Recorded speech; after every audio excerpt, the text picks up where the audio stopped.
চাবৰি আছে এটা অমিতাৰ ওজন কমচে কম 5 কিলো 6 কিলো এনেকুৱা হৈ যাব তো বহুত ইয়াৰ গুৰিৰ পৰা লাগি আছিলে একদম এতিয়া বিক্ৰী হ'ল বহুত অলৰেডি তো আমি প্ৰথমৰ পৰা আহি আছিলোঁ ইয়াতে বহুত ধৰণৰ ঔষধ এতিয়া দিয়া গৈছে যেতিয়া প্ৰথম আমি আহিছিলোঁ পেজ গছ ষ্ট্ৰং মাৰা হৈছিলে ৰাইজব্লুজমো দিছিলে তো আপোনালোকেও এনেকুৱা খেতি কৰিব লোকচানটো নহয়ে সদায় লাভত থাকিব দেখিছে কেনেকুৱা অমিতা বলক তেখেতৰ নতুন খেতিলৈ লৈ যাওঁ অমিতা ভোট জলকীয়া আমাৰ লক্ষণ বিশ্বাসৰ খেতি কেইবিঘা আছে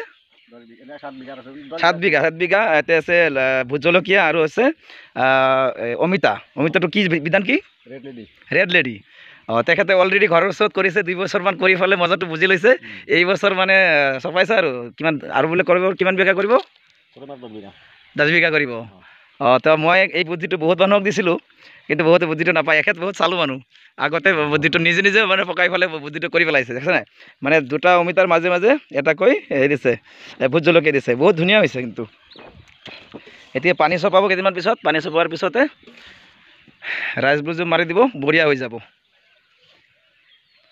এতিয়া সাৰ চাৰ দিয়া হৈ আছে হা এই যে তোমরা আগে দুইটা গেছো আর যাই পারবে না এইটার ভিতরে সব যত মাংস আছে এই যে এটার ভিতরে সবাই সে পড়ছে একদম কলকাতা লাগবে যায় কলকাতা মানে সারা ভারতবর্ষ সব উঠে খেতি আর করতে না পার না 3 বছর আগতে যেতিয়া প্ৰথম সেভিক অৰ্গানিক আচ্ছা কোম্পানি এটা আপনাৰ পাশে এটা কি তেতিয়াৰ এটা রাইস এটা কি করে এই রাইসটা মারলে গাছ বহুত বাড়ে রাইসটা হয় নাকি এটা কোন কোম্পানির আপনি জানেন কোম্পানিটা কোন কোম্পানি এটার নাম হলো save eco organic company organic company না হ্যাঁ বস্তুটা ভালো আচ্ছা রাইস মারলে গাছ 3 দিন পরে গাছের উন্নত দেখা যায় আচ্ছা এখানে তো প্রায় যারা তরমুজ বা অন্যান্য স্ট্রবেরি বা অন্যান্য খেতি যারা করতেছে সবাই প্রায় রাইসব্লুজমের সাথে সবাই পরিচিত প্রায় সবাই এখেত বগৰীগুটি লক্ষণ বিশ্বাস আমাৰ পুৰণা কাষ্টমাৰ আজি প্ৰায় 4 বছৰে কণ্টিনিউয়াছ মাল লৈ আছে বহুত ভাল ৰিজাল্ট পাইছে কি বঢ়িয়াকে লাগি আছে অমিতা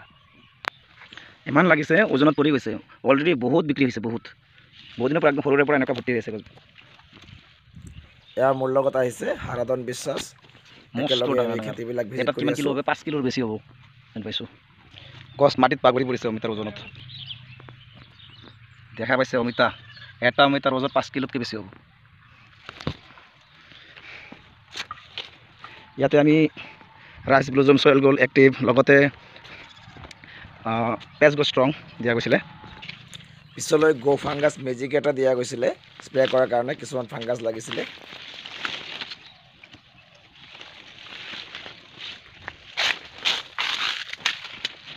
পকি আছে এইটো অলৰেডি এই অমিতা গছবিলাকত খুঁটি দিবলগীয়া হোৱাই নাই কাৰণ অমিতাই নিজে অলৰেডি হৈছিল গছবিলাকৰ ইমান দিনে গুৰিৰ পৰা মাটিৰ পৰা অমিতা আছিলে তো এতিয়া বিক্ৰী কৰি দিলে সেইকাৰণে অলপ পাতল হৈ গ'ল যাকে নহওক নতুন খেতি আকৌ আপোনালোকক দেখাবলৈ আহিছোঁ তেখেতৰ এইটো এখেতৰ নতুন খেতি ইয়াতে কেপচিকাম আৰু বগৰী খেতি লগাইছে কমচে কম ইয়াতে 5 বিঘামান আছে তো আজি ইয়াতে আমাক ক'লে ৰাইজব্লুজম দি যাবলৈকে বিশেষকৈ ৰাইচ আৰু সয়েল গোল্ড এক্টিভ আৰু ব্লুজম দি গৈছোঁ পানী দিছে কালিৰ পৰা ইউজ আৰম্ভ কৰিব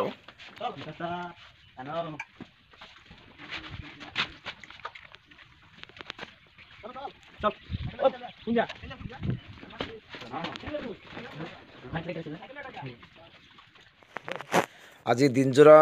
ভিজিটত ওলাইছিলোঁ বহু খেতি ভিজিট কৰিলোঁ এইটো হ'ল আপোনাৰ বৰনদীৰ পাৰত খুশী মোহন মণ্ডলৰ খেতি তেখেতৰ ল'ৰাই এইবিলাক কাটি দি আছে কবি কাটি দি আছে কিবা মাধুৰী নামৰ বিধান তো বহুত ডাঙৰ হৈছে 3 কিলো 4 কিলোকে এটা কবি হৈছে তো তেখেতে আজি আমাক দুটা কবি ডাঙৰ কবি গিফ্ট কৰিলে আজি ভাল লাগিছে কবি বেঙেনা তাৰপিছত বগৰী আমি কৃষকৰ পৰা গিফ্ট পালোঁ তো ভাল লাগিছে বিৰাট ডাঙৰ ওজন মানে সেই কম সাৰ ইউজ কৰা কবি